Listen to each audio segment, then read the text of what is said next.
Aquest acte és un homenatge de la ciutat a un important intel·lectual europeu d'Itàlia, Pierpaolo Pasolini, que enguany hauria fet 100 anys i que segueix sent present entre nosaltres des de totes les expressions de la seva creació. La paraula escrita, la paraula dita, la paraula dibuixada, la paraula imaginada, la paraula feta gest, la paraula filmada.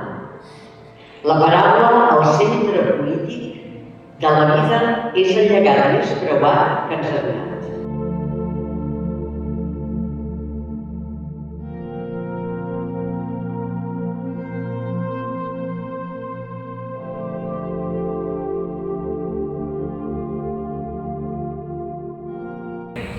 Des de la regidoria de memòria volem donar veu a aquells col·lectius que tradicionalment se'ls hi ha arrabassat o se'ls hi ha negat la veu. No és que no tinguessin veu, és que senzillament no s'ha considerat que aquesta veu era realment una veu política i una veu que tingués impacte en la societat.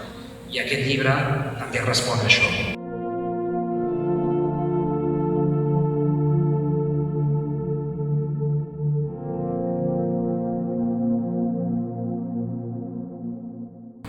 Nosaltres, quan dèiem de la cura formal dels llibres, el que ens volem és que els llibres, és a dir, agafar els llibres ja sigui una experiència.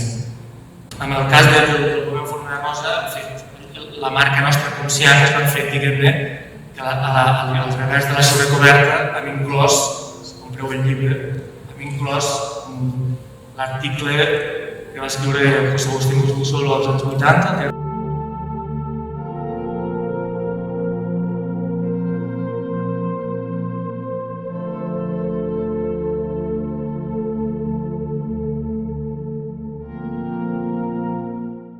La Rosa és un llibre en el que, en bona mesura, hi és present són presents totes les preocupacions de Pasolini. Totes les preocupacions perquè aquestes, les preocupacions, estan al voltant d'una gran temàtica que acompanya era Pasolini i que el va acompanyant fins al final de la seva vida.